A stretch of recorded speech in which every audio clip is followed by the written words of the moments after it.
Looking at magnetic cleaning tools for exhibit display cases. What are these cleaning devices?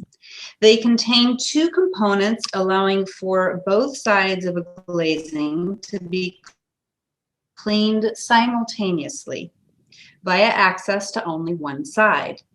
These tools could help clean display cases, especially hard to reach areas.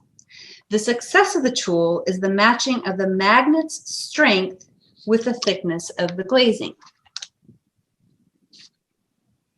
The use of magnets to clean windows is not a new idea. The patent drawing on the left using electromagnets is from the 1920s.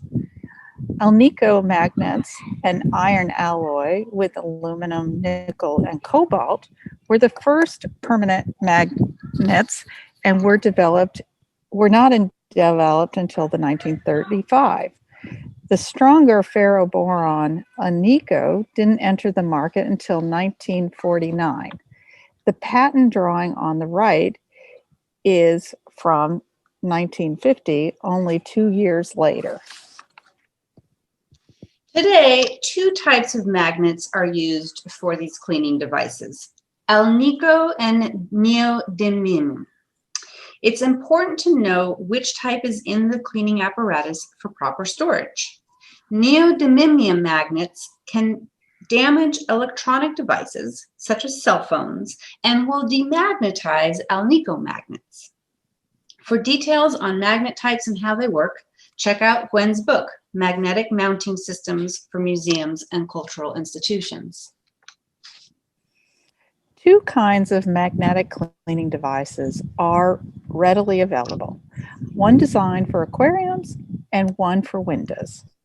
Prices range anywhere from $7 to $125, depending on size and if the magnetic force is adjustable. The knobs on the window cleaner on the right move the magnets closer to or further away from the device surface, which in turn strengthens or weakens the magnet's full force. Adjustable devices seem to be exclusive to ones designed for windows and not for aquariums.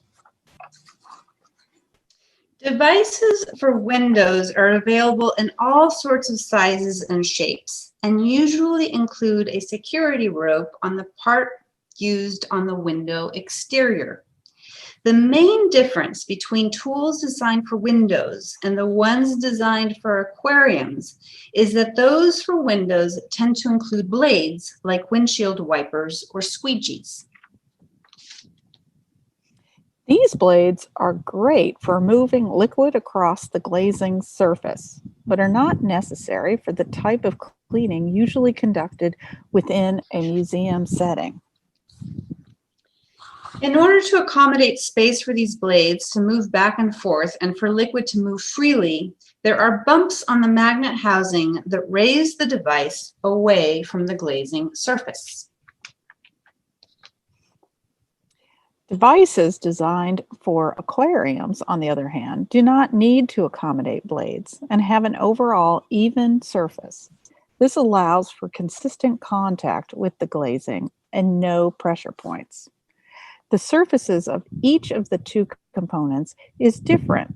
One surface is designed to scrape algae off the aquarium's interior. It's similar to the hook side of hook and loop fasteners like Velcro. The surface of the matching component that's designed for the aquarium's exterior is much softer and fuzzy in texture, similar to velvet. To avoid scratching the glass or acrylic, cleaning cloths need to be placed over the surface of each component. The aquarium cleaners, like the window cleaners, are available in a variety of sizes, and each size is designed for different glazing thicknesses. If we look at one brand for the sake of comparison, and we're not recommending this brand over any other, we can see that the small size is designed for 5 mil thickness, the medium for 10, and the large for 16 millimeter thickness. Based on the experiments we've been doing, we're liking the aquarium cleaners over the window cleaners, used in conjunction with microfiber cloths. We've been doing tests with two types of polyester cloths, one with an ultra suede type texture and another very plush loop weave. The varying thicknesses of the two cloths, testing the strength of the larger of the two components.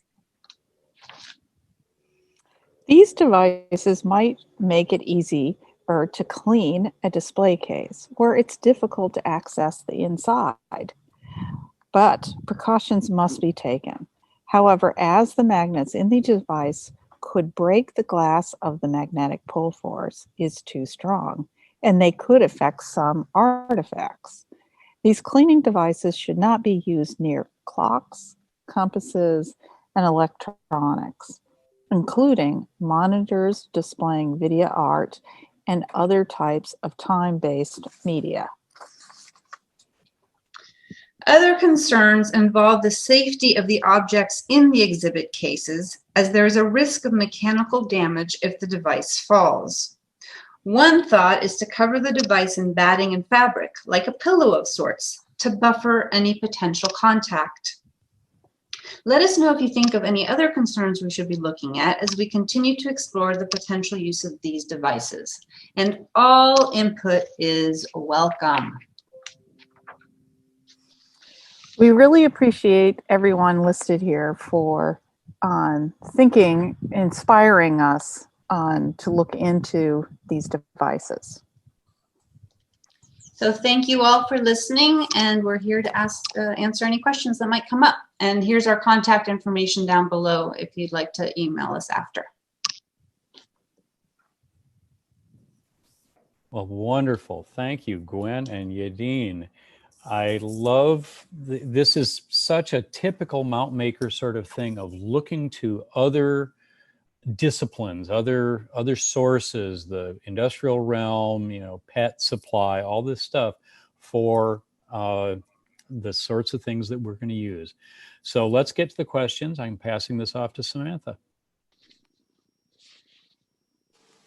Thanks, Jamie.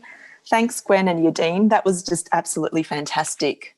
I guess I'd like to understand how this solution sort of came about. Were you approached by a client, or did this just sort of come about, Gwen, perhaps as you're doing research into your book, or where did this thinking come from? Actually, Yadin, are you there? Actually, it was on a listserv that Yadin passed on. I don't actually remember how it. Sorry, I got disconnected for a second. How we came across these the first time? Yeah. There was an article. Well, actually, no. Initially, yeah, no. It was from an article that was published by conservators at the Royal Ontario Museum in conjunction with CCI, and they were looking at fogging in display cases. And towards the end of that article, they mentioned that they were looking into using these. But when I reached out to them, they're like, you know, we never got a chance to actually use them. We thought it might be a good idea, but we hadn't looked at them too far. So that's where we got kind of inspired to look at them a little closer. It's fantastic because, you know, cleaning the insides of cases and all that fogging is such an issue for all of us. So it's so great that this work is happening. Can you talk to us a little bit more about your testing? You know, talk to us maybe perhaps a little bit more about the magnet strength and, you know, some of the things that you brought up. Is there an opportunity here to just flesh some of that out a little bit? Sure. Well, you know, I think Gwen and I just basically played around with them via Zoom, and I sent her several samples of different true view glazing and thicknesses, both in acrylic and glass, so that she could take a look at them. And I did the same on my end, and then we just sort of were so aligned, and then we did our individual experiments, and then we were just so aligned on our thoughts on them. I mean, once you start working with them, you realize, you know, the pros and cons between the window cleaner versus the aquarium cleaner. And I think for Gwen, I mean, it was really helpful for me to get her input on the actual magnets and how, and there's a lot of, actually, you know, we try to make this brief, but she did a lot of research on the orientation and types of magnets that are being used in the components, which, you know, will affect its strength. So she took them apart. I think there's a whole article there that Gwen can write on these. Absolutely. Gwen, do you want to add anything there? No, you know, I think that in some respects, this was preparing for this meeting. We got to a certain level, and that we're going to still continue that to really see the effectiveness on, and the different designs and brands on, you know, whether, like with this aquarium, there's 2 magnets, and that maybe is useful in some cases versus sort of the smaller one, where maybe it's more touch-up kinds of things. So you know, this is kind of just a taste, and we'd like to hear more from you all in order to sort of, you know, more of one direction or another.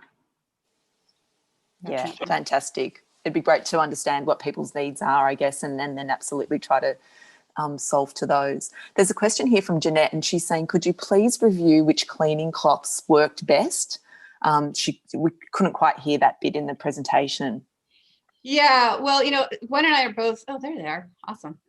I'm a fan of being textile conservators, I think we tend to geek out on the cloths quite a bit. And one of the things that we've been finding is that the ones that are 100% polyester versus having any polyamide or nylon mix in there are much softer. They're less likely to scratch the acrylic surface. So we just really stuck to 100% polyester. And I can send somehow the ones we use. One is the one that's the ultra suede fabric is, oh, I don't remember. Yeah, that one's the American Recorder. That is that you can purchase it through American Recorder. And then the other one is from McMaster Carr. Oh, there you have it. Yeah. So it's used for all sorts of materials. And then the other super plushy one, which is thanks to the Getty. Oh, his name is escaping me, but he's a framing conservator at the Getty. It's his favorite cloth. It's very, very plush. It's got a high pile and it's from McMaster Carr. Perfect for a baby, you know. It's kind of creepy how plushy it is. It's kind of, yeah. Thank you. But the reason why we chose those 2 is because one has kind of a thicker, you know, it's thicker, so it'll offer more distance from the 2 magnet components versus the thinner one. So using them in a combination could be an option. We haven't gotten that far. Yeah, no, it's incredible research, and I look forward to hearing more. There's another question here from Andy, and he's saying, if the magnet on the outside is lifted from the surface of the glass, will the inside part fall? Yes, absolutely, which is a big concern. Yeah, so you have to be really careful not to pull it away until you're down at the bottom of the case, as an option. And I know, I mean, the window ones have, yeah, go on. You know, because these are designed for apartments, and I think they're mostly used in Asia. It seemed that the nicer ones with the sturdiest plastic, the length of time of delivery was really long. But it's a safety cord, so that then if for some reason it drops, you know, it doesn't hit the person, you know, 50 floors below. Yeah. There's another question here about what is the largest size available of these cleaners? Oh, well, there's this size. Yadin had the one that was the variable, but, you know. The same size, yeah. This has neodymium magnets, whereas these have the Alnico. But I did get this one, But I ruled it out pretty instantly because it has this button to draw the magnet closer, and it's not a dial, it's just a clunk, and that wouldn't be successful at all. I don't know if I can get it. Yeah, and that's where the price range kind of really gets higher, is if you're looking for the larger that has the adjustable magnet force. That one was like the one that the one that was in the picture, that was a bigger one with the green knobs. It was about $125. Yeah, like that one, but with the adjustable. Yeah, and this was like 20. So that gives you kind of an idea of the. Yeah. Thank you. We've run out of time, but there's a few more questions, and I'm sure people will be able to reach out to you either directly or, at other opportunities. I'm going to hand back over to Jamie, but yes, thank you both again so much. Great project.